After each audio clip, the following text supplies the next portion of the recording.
Hello everybody, welcome! I'm Ryan, and we're playing Egypt, and this is a lot more text than usual. Well, ladies and gentlemen, you'll want to see what we're doing today. The last few series on my channel, I've been playing with the wonderful second unique infrastructure mod, and we are playing with that again. It gives every civilization in the game an extra unique district or improvement or building. We're also using Steel and Thunder, which gives every civilization one extra unique unit. Both of those we've seen before, they're brilliant. But ladies and gentlemen, it gets better. My channel supporters, they've informed me about another mod, a wonderful mod, SUI Generis. Now this mod organizes all of the civs in the game into regional or cultural groups and gives each one of the groups an extra 3 abilities. It could be Western European, like Scotland, England, France. It could be Southern American, like Brazil. Cradle of Life, like Babylon or Sumeria. In our particular case, we are Egyptian, we are the Kemetic group. And these bonuses really give you an extra oomph, an ability to grow that civilization into the type of civilization that really made them famous in real life. So European civs, for instance, are very good at industrializing and settling out on other continents. Cradle of Life civs like Babylon are very good at starting the game very quickly. Egypt, well, we have some bonuses that stack with Ptolemaic Cleopatra incredibly well. With a combination of these 3 mods giving every single civ in the game a bunch more abilities and an extra building and an extra unit, does it make them more powerful? You better believe it does. But every civilization in the game has those bonuses, not just me, including Deity AI. This is not going to be an easy ride. Barb clans, standard speed, ladies and gentlemen, you know what to do. Come to Discord if you want to see all of the mods I use, or you want the save file, you want to play alongside me. It's in Discord. Come along to Discord. I don't know why I'm telling you this. You're already on Discord because you're lovely people. Oh,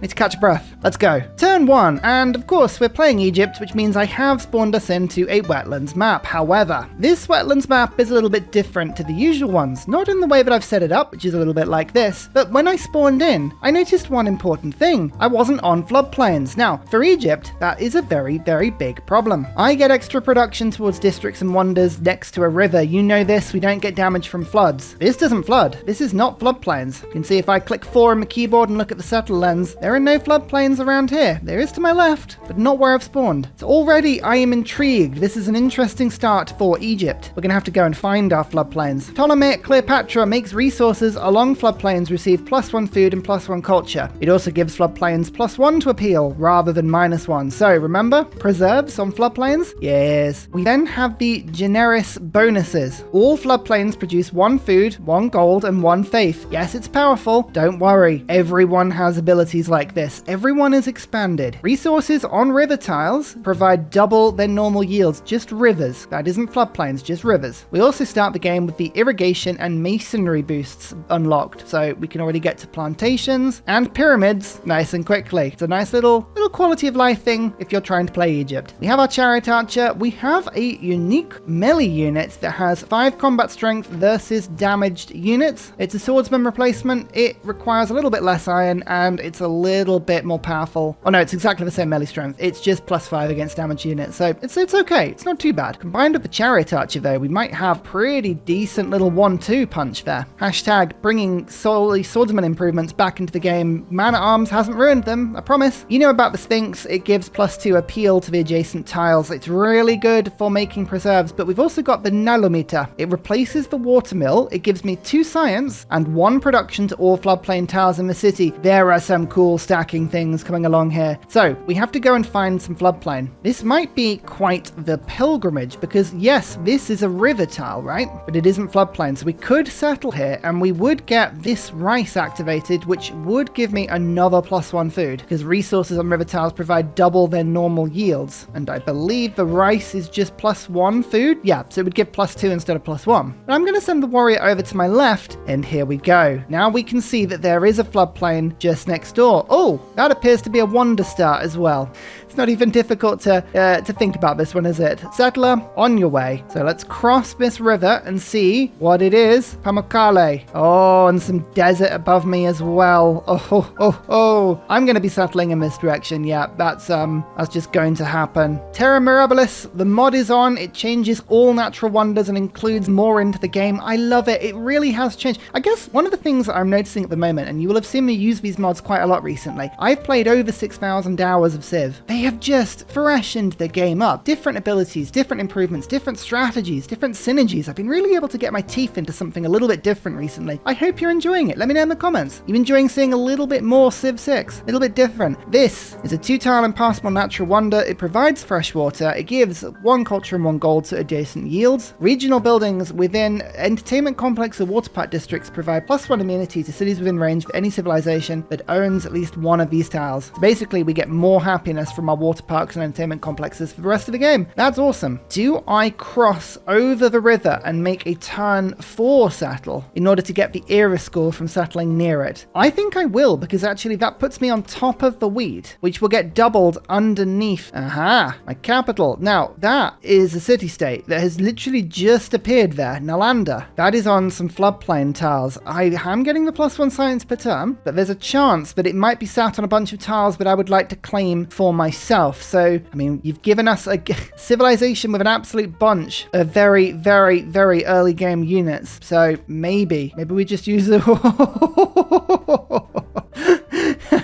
I should be dead. I should be dead, but we live to tell another tale. I'm just going to settle, and we're just going to count ourselves lucky. There we go. Turn 4. Was it worth the wait? Ladies and gentlemen, yes, it was. Look at all of these bonuses adding up. We have 1 culture and 1 food coming from the fact that we have a resource along floodplains. We also have 1 food, 1 gold, 1 thief from the floodplain itself. And if we can build one of our unique buildings, we will get +1 production to all floodplains tiles. So yeah, we're going to get pretty hefty pretty quickly. We're growing in 2 turns. We are going to accelerate past the game. But this is what Egypt's all around. We're using the floodplains and the Nile to grow a civilization really quickly in the early stages of the game. I love this. Like, I know... I'm going to go on a little bit of a rant here. One of my problems with mods such as Better Balance Starts, which is a very popular mod, and I do like it, is it tries to limit all of the civilizations to having abilities that are all kind of a bit similar and a bit muted and smudged together and averaged. No, I say. No. Every civ should be wildly different and really, really overpowered, because that's how we have fun. It's the difference. It's the strategy that comes with some insane bonuses that all stack together. That's what I love. That's what you love. We all love it. I'm going to go immediately for irrigation and my unique watermill, because extra production on all of these tiles is just going to go crazy. Although I think I might go also for an early game religion. Now, Terra Mirabilis changes a lot of natural wonders to only give +1 adjacencies, but holy sites are still getting +2 from each tile here. We could get a nice +4 natural wonder. I don't know if that's what we're going to do. We're going to give it a go. We're going to try. Yeah, Nalanda, I might end up killing Nalanda. This is a wetlands map as well. I might, if I can go for the Lady of the Reeds and Marshes, we can work a little bit more production from the desert floodplains, but also the marshes for later in the game. Etmananki. You see, now I'm starting to think of maybe an Etmananki rush is the way to go. But the production, that would help me to build the wonder, so maybe that's what we've got to do.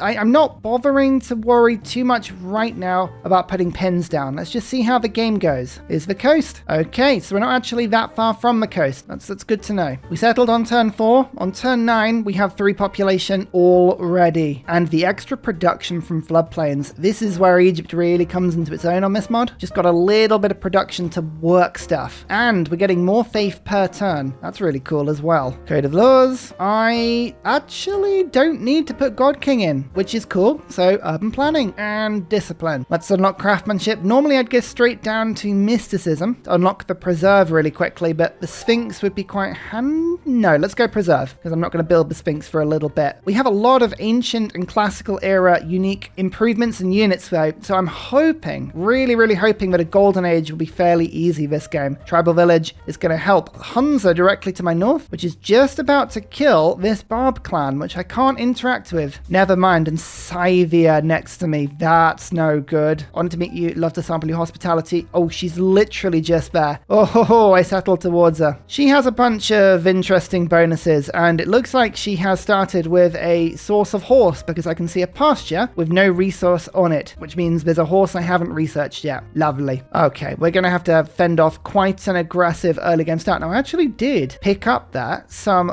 wonderful gold from a tribal village, which means I can get myself the warrior, which I'm going to do before the Barb clan gets killed, so that I can at least have a small standing army to fight Scythia off. I could actually go and rush kill Scythia. That wouldn't be the worst thing in the world, seeing as I've got so many unique units. But at the same time, I don't necessarily need to. I'm going to settle on top of those diamonds to get the resources, but then also to work these floodplains myself. So I've got good range on the whole of the river. It's really tempting to go straight on Great Bath, but I don't have the production. Not until I get a Pantheon. Looks like I'm working that desert tile already though. So, reeds and marshes. Let's just think about this really quickly. We could go for desert adjacency on the holy sites. That would turn this into a +6, or we could just be making a lot of other +6 holy sites. If we wanted to go work ethic, that wouldn't be a bad idea. Plantation culture would be the sort of thing that would stack quite nicely with this civ. Somebody's already gone for the settler, which is worrying on turn 12. Free builder would help me to improve quickly. Breathtaking appeal would, over the course of the game, generate me quite a lot of faith with a civilization that gains extra appeal from floodplains. Quite a few abilities that I quite like. You know I like reeds and marshes, and for once this is, I think, a very sensible move. I'm already working one of these tiles, so reeds and marshes, bam, 2 extra production. That's taken me from 6 to 8. It's a huge increase. We can just force that settler out nice and quickly. Some good tiles around here actually. If I can pick that one up, that would be a 3 food, 2 production, 1 gold, 1 culture tile. Or I'm really thinking Ptolemaic is the play here with the production. Now Scythia is probably going to settle towards me a little bit here, or bring an early game army in my direction. Except the Barb camp is going to get attacked by Scythia. Yeah, look at how many warriors she's pumped out already with the Deity bonuses. Looks like she's building a bit of an army as well. So I'm going to keep this warrior around. I'm going to actually bring this warrior around as well. I don't trust Scythia. She might go and settle towards Pamukkale in this direction. She might go and settle this river as well. Looks like there is floodplain to my north. Lots of decision making, but I think either myself or Scythia is going to come out alive on this one. I can't see the AI leaving me alone here. Okay, Huzzah did take the Barb camp out. Good for you. You look happy and healthy, Huzzah. A bit more of a modern reference for you there. Yep, here come the warriors. Right, I suspected this might happen. So we're saving up for our unique improvement. We'll get that out as quickly as possible. We're going to switch after the settler immediately into defensive troops, but with 23 in a city, I'll even bring my scouts back to come and defend ourselves as much as we can, hoping we can have quite a nice little defensive situation here. Straight into writing for Ptolemaic. Maybe we'll get the peaceful start. You never know. Stranger things have happened. She's moving around. Okay, where are you going? And send the scout out. The scout is going to be useless in a fight. Absolutely useless in a fight. I need to go and find tribal villages. Issyk has settled kind of where I would want it to. That's good. If you lose the city to loyalty, Scythia, I'm gonna love that. I just want to know where you're going. What's happening? What are you doing? Very quickly escorting my settler with the warrior. Don't trust you to make your way independently. I like this hill. We're across a river. We're on a wood. We're on a hill. That's, I think, about +11 defensive bonus, and then more with the fortifications. So there's a lot of cool stuff there. And extra housing, 2 science, and a bunch of production. Let's get this down as quickly as possible. How much is it? 320 gold. Yeah, I'm just going to build it out. Where are you going, Scythia? I'm going to follow your warrior around a little bit. Just check you're not lurking somewhere I don't want you to. Oh, you're going to go back now. I thought so.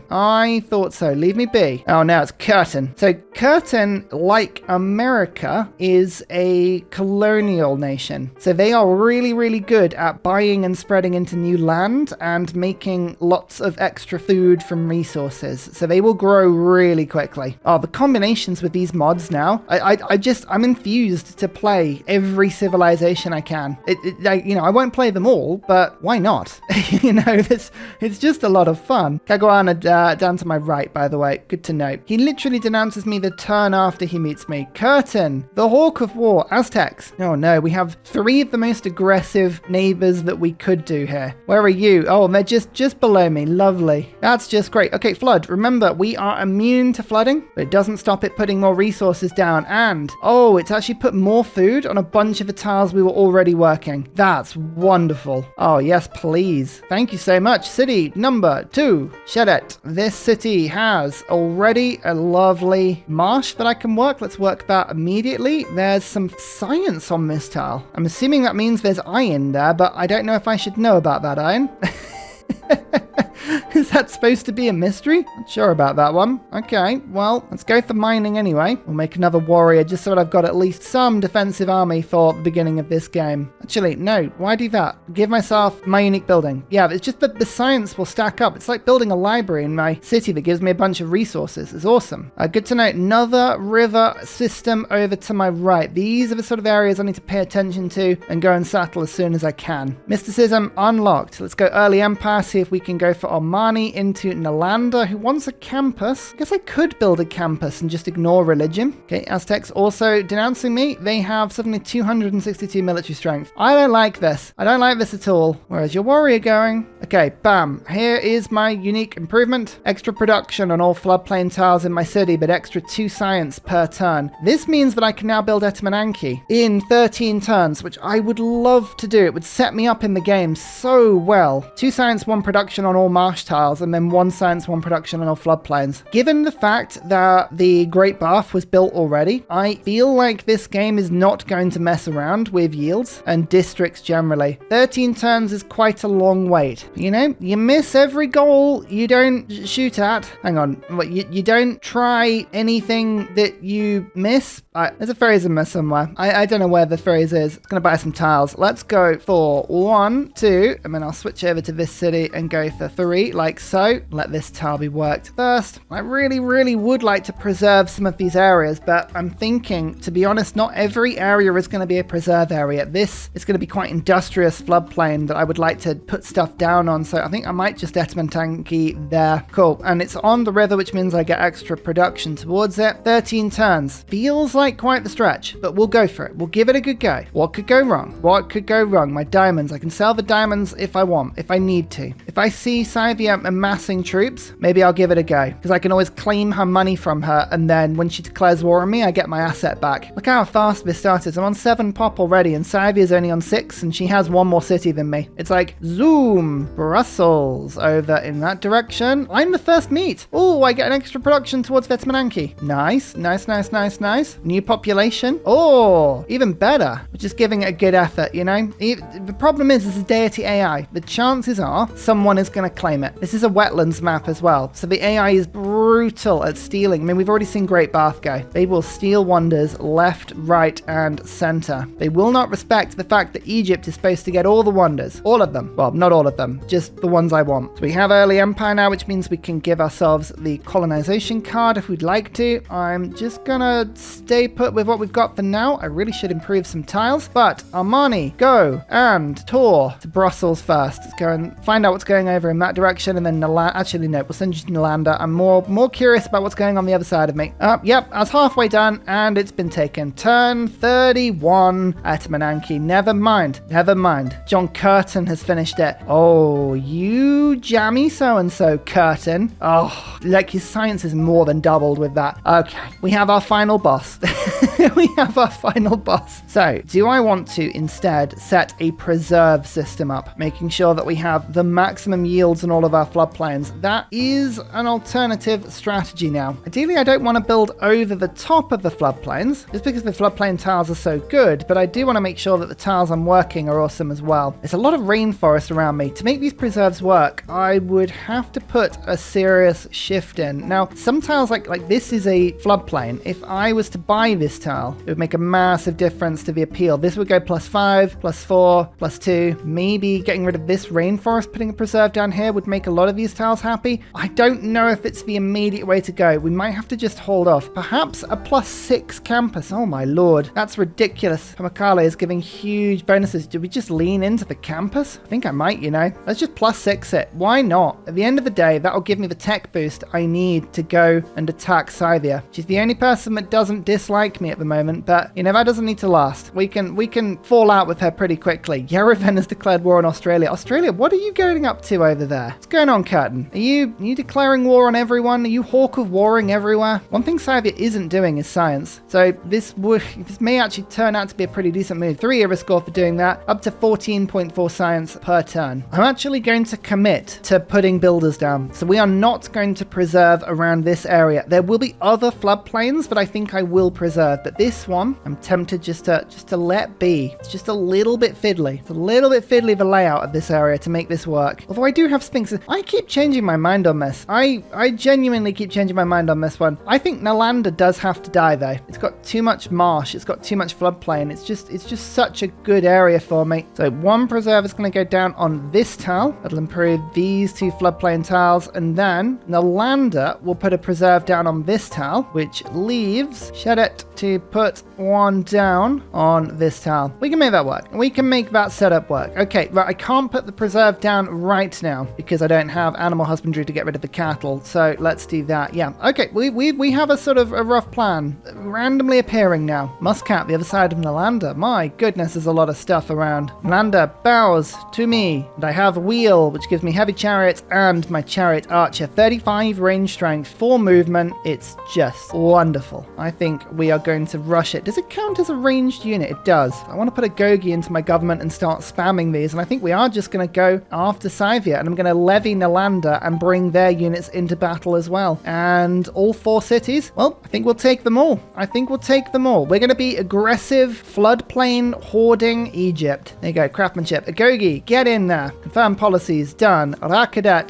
spam me chariots. We're going to go straight to war. Yes, I know I could put the preserves down right now, but I'm just going to hold off for a second and making sure that I'm only improving tiles outside of the range of the preserves that I'll be building. Bam. The adaptive people of Egypt, after a natural disaster, are amazing. A 7 food tile. Oh, if you haven't ever played one of my games, I would recommend this one. Already, I'm having a whale of a time. Go to Discord. Do it. You owe yourself. You owe yourself a laugh. Okay. Archers are on the way. If we're lucky, Scythia might actually declare on me here. Now, it's not normally a lucky thing for me, that, but what that would mean is that essentially we'd be in a position where they would give me grievances and I can take their cities without injuring the world. I have just found horses, a source of horse underneath one of my preserves that I was going to put down, which is a little annoying. So that is no longer a valid option. Where else can we pop down? I think we'll try and make this tile work. I mean, I'm putting it over a desert, which is even better, but then actually we can make sure that this tile next to the Wonder, or both of these tiles, are really good. Yeah, that's a good setup. We like that. Which means I can go and work some more tiles in this area just to make sure I've got all of the food that I could possibly need and the housing to make the city continue growing. All right, iron working. Find me some iron. If I can bring some unique swordsmen into this battle, that would help a lot. And I'm not going to levy Nalanda for a couple turns. I want to goad them into attacking me. Oh, yep, floods are just making this area better. Lovely. Another 2 science from my unique improvement in my second city, and some more production from all of these floodplain tiles as well. Even better. 384 military strength. Scythia is going absolutely nuts. I am a little bit afraid of this, but luckily for me, my chariot archers can absolutely kick their archers apart. I just need to make sure I have enough of them to actually get away with using them. Oh, golden age guaranteed, by the way. We're going to get our golden age. If I just take a quick look at the score, Scythia has 83 points, but if I go into the detail, she has 23 era score, so she needs 25 to get into the golden age. I think we're both going to go golden. And Nalanda is just moving all of their units away, so I need to actually spend a couple turns making sure that they come back. Yep, I could have levied them whilst I was at war, but I don't need the era score right now, so it's fine to do this. Walls are immediately being built. Ugh, that's no fun. So I think we already knew where one of the irons was. Yep, for whatever reason, the game had already revealed that to me. Can't tell you why. Never mind, I'll put the mine down. That'll give me the iron mine. We can actually rush iron working really quickly. I'm going to go battering ram first and then rush the warrior. Do you know? No. We need to generate the iron as quickly as possible. Let's do it in that order. Yeah, I mean, both options are pretty much the same. Pingala, in you get to my capital. If I've got 7 population, I might as well use it. Political philosophy. I need more combat strength. Second chariot archer. How many do I wait for? How many shall I build? I guess it's more of a case of just making sure the army gets to the front line, but they're all pretty much here now. Okay, I'm just going to be a little cheeky here. Trade my diamonds away for 146 gold. Oh yeah, Aztecs likes the fact that I'm now bereft of luxuries. Come on, meanie. And then I'm going to backstab the backstabber-verse individual. Sorry, Scythia. I've just stolen all your money. Oh no. And hope that she brings her archers out to come and meet me in the field of battle. I can just nip a couple of her units away. Oh, there's a bit of a fire going on there. Hopefully that doesn't spread to my land. So I'll pull her units out. Can nip a couple of units killed. Yeah, that's what I'm hoping anyway. Looks like she's not taking the bait. Move my levied units forward first then. Is this, there's just a regular desert and, oh, it's, here we go. This is where her units are. Let's move the chariot archers in. in. Oh, there's a lot of units. There's a lot of units. All right, yeah, we want to fight in the field of, like, random field of desert here. I don't want to just be randomly charging in. Who's this? Muscat warrior. No, no, no, no, no. You leave Nalander alone. Okay, the archer stands inside the city to attack. That's fine. But look, the army, we knew the army was there. I think we can just taunt them into coming back. That's what I'm hoping anyway. Go on, get tempted. Nope, they're just building walls. Clever. Oh, but then they got flooded. Haha! Egypt strikes again. It doesn't really. It's very much a coincidence that. Look at this for timing though. Look at this for timing. Iron Mine. Done. Kopesh warriors. These are swordsmen that can hack apart injured units. That is what I'm excited to see. How much gold do I need to upgrade one of these? 110, so we've got enough for 2. I just need to get the iron, which hopefully with both of these iron mines, we should be able to do really quickly. Actually, if I just nip my chariot archers in a little bit here, we can go bam, bam. Just keep the city on its toes. Move my other units in. If I can just take this city, that'll give me a really good defensive location to attack from. The archers moved in, is defending the city. We don't mind that. That's okay. We're still rocking. We're still rolling. Scythia does have the golden age, but so do we. How's the religion game going? Eastern Orthodoxy has feed the world. Hinduism has choral music, and other religions are up for grabs, but I can steal someone else's religion. I'm feeling pretty good about that. Instead, I'm going to pick up monumentality and use my 7.2 thief per turn and my 13 gold per turn to generate extra stuff. Chariot archer onto the hill. You just go whoo with your amazing movement and get the kill. Lovely. And then we'll go 1, 2, keep the pressure on this city. Stop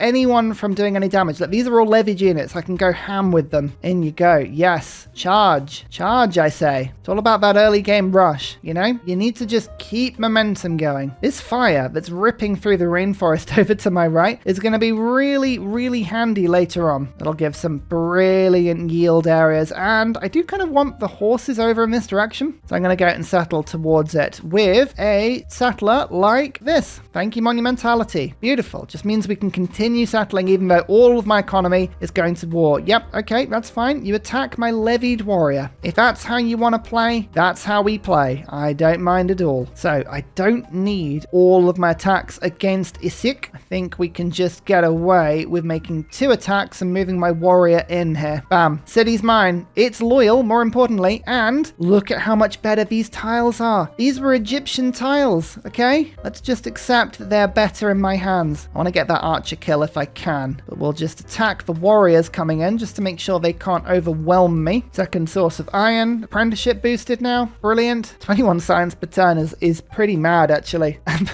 This is really good. Do I just bypass my unique warrior? No, I think I won't. Let's try and get in. Well, we'll get catapults just because it might be a quicker way of demolishing. Speaking of demolishing, let's get the battering ram done quick. No, I've got spare gold. Let's build the battering ram in a bit just to make sure it's ready to go. War can only bring us loss of lives, loss of productivity. I'm just convinced, Curtin, that you care more about productivity than you do about human life. The Hawk of War strikes again. Oh, Huzzah's being destroyed by Scythia. That's not your target, right? That's not who you need to be worried about right now at all. Let's go oligarchy for the +4 combat strength, but also the extra unit experience. So Agogi is helping a lot. Urban planning is helping. Give ourselves some scientist points. I think that's worth doing. It is. Yes, actually. Oh, yeah. No, that is very much worth doing. And I'll pop in conscription just to make sure we're not hemorrhaging money on our army. What I want to do is just catch these archers out of formation because these are the things that deal unopposed damage to me. So yeah, 2 chariot archers can just rush in and make sure they can't harm us anymore. Move my warriors, keep them all in protective locations. These 2 warriors are my better ones. These are the ones I own. These are not levied. So those are the ones I'm going to upgrade. I want to just be a little more careful with those. And yeah, that's right. My builder is literally repairing things in the heat of combat. Why not? You can get away with it. I say, do it. You're going to attack. First horseman. The first horseman. I was worried that Scythia would send horsemen eventually. Send horsemen, they indeed have. Now, why am I so scared about horsemen? Whenever you see one Scythian horseman, there is a second somewhere else. They spawn 2 at once, and they're also 36 combat strength, which makes my warriors pretty ineffective. However, I have now got my warriors. And these things, well, they are pretty cool looking. Really cool looking, actually. Look at these. Oh, lovely, lovely. They get +5 combat strength and +4 from oligarchy, as long as the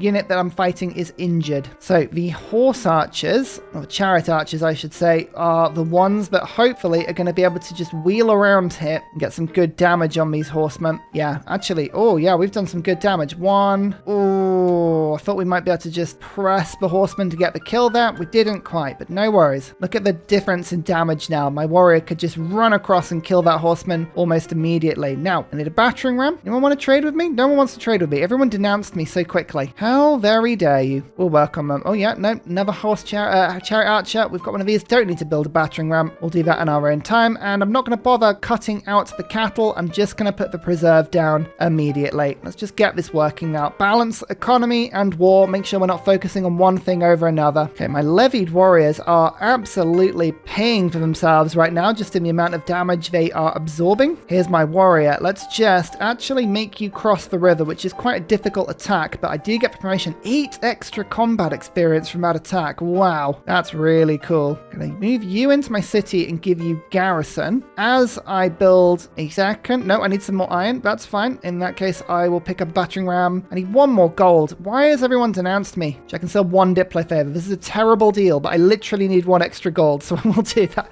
There's the battering ram. And rather than leveling my troops, which I really want to do, moving them forward and just taking the quick hit to kill the archer. The archers are the bane of my life. As long as the archers die, I'm happy. And my final chariot archer is done. Amazing. Preserve, down you go. Okay. One of my levied warriors was just killed, but it's a bit like chess, you know? I put it on a hill, it got killed, but I was happy with that. I'm actually gonna, do I switch to Great General here? Great General would be probably handier than a great scientist thinking about it. We'll hold out for now. Oh, that garrison chariot archer is brutal. And let's just upgrade to 2 volleys. This is city number 4. Thebes. It's on fire, but it's on a source of horse. And look at these towers, 3-3. All of this burnt wood is going to mean that this city grows so quickly. In fact, actually, I would prefer you to work this 5-2 tile. I mean, why would you not work that? Yeah, they're just charging into me. Oh, I did lose a chariot archer vote. It's the ability to spawn horsemen. Momentum is key. We can't stop. We just have to keep going because at any point, Scythia can just outproduce me on units. 1 attack on that horseman from my garrison. 2 attacks. Finish up with the warrior to do some savage damage, but also now close the distance to the city. Start moving everyone forward. Just gently forward. What sort of peace deal is available here? 27 gold per turn from me. I don't think Scythia wants a peace deal. Oh, Australia has lost interest in denouncing me. That's good. Okay, right. Scythia cities are really toughly defended. I don't know if we'll be able to maintain this war for very long, but maybe the Hawk of War will get in. No, that was too much to ask, wasn't it? Do you want my diplo favor? Nope. Do you want my iron? Yep, but not for much. I can buy some elephants from you. That really helps. Oh, Aztec, would you just go away? All right, yeah, as expected, Scythia is now spamming horsemen out, and they have killed more units, so we must form an orderly retreat, especially because I do not want to lose my warrior. That is a big one. That's a really big one. So we move you to that, get an attack in, kill the horseman,